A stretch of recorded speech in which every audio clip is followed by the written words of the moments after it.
Good morning from Jizak, Uzbekistan.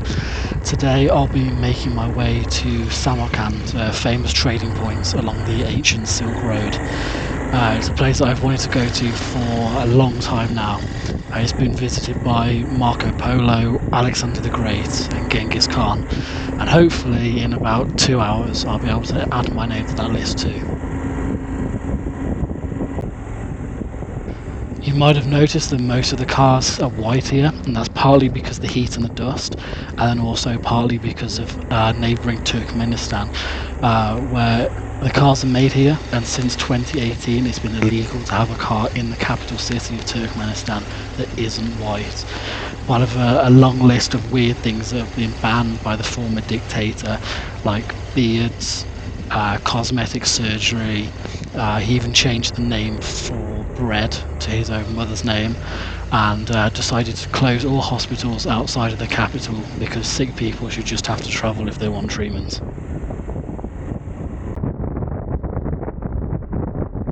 Once upon a time, this region would have been full of traders' caravans travelling overland between Europe and China, exchanging things like Chinese silk, porcelain, tea and gemstones for European horses, gold, glass items and wool. Now that most of the goods are transported by ship, the region gets its money from gold, copper, oil and gas exports, as well as agriculture, which seems to be mostly watermelon because I get force-fed it absolutely everywhere that I go.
I've stopped on the side of the road for a drink twice today. The first time a guy stopped me to give me an onion pastry kind of thing. I wouldn't accept any money for it. And then this second time, 3 people have stopped to make sure I'm okay. It's got to be one of the friendliest places I've been so far.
Okay, welcome to Samarkand, home of Timur's mausoleum, the resting place of Timur the Lame, the creator of the Timurid Empire, stretching all of the way from India and China in the east to Turkey in the west. Soviet researchers arrived here in Samarkand to retrieve Timur's remains, and they were met by local imams warning about curses. The Soviets removed Timur's skull from his mausoleum on the 20th of June 1944, ignoring the inscription written on the coffin, "Whoever disturbs my grave shall unleash a conqueror greater than I." 2 days later, Hitler would launch Operation Barbarossa and invade the Soviet Union. Understandably, tourists are no longer allowed into the crypt, which is pretty reasonable.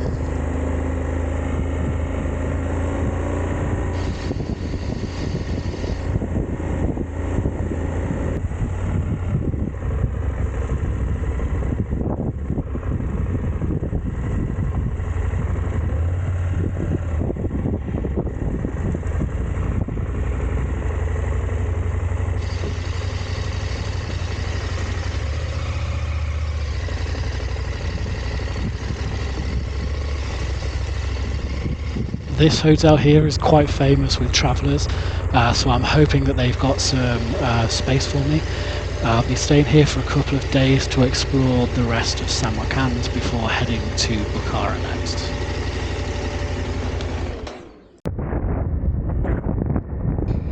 Okay, today I am leaving Samarkand and making my way to Bukhara, another famous post along the ancient Silk Road with a history very similar to that of Samarkand.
Good thing I didn't just ride through that, and I thought to check it first, because not only would I ended up down in that ditch there, it would probably hit the bottom of someone's piss.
been staying in Bukhara now for almost a week. Initially, walking around and seeing all the sights here, and then recovering from a short bout of food poisoning. As soon as I got to Bukhara, two kids fell off their bike and had grazed knees. One of them ran off scared when I got my first aid kit out, but the other one looked very happy to have a strange foreigner fix his knee. Then I had another kid wanting some medical attention for a cut that looked several days old and almost healed.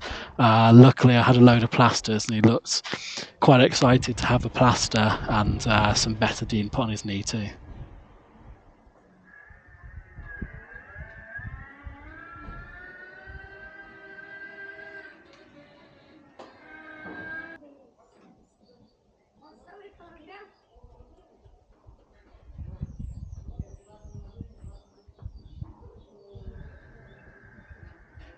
I didn't really film much inside Samarkand or Bukhara, but I did take a load of photos that I like, so I think I'm going to end this video with those photos.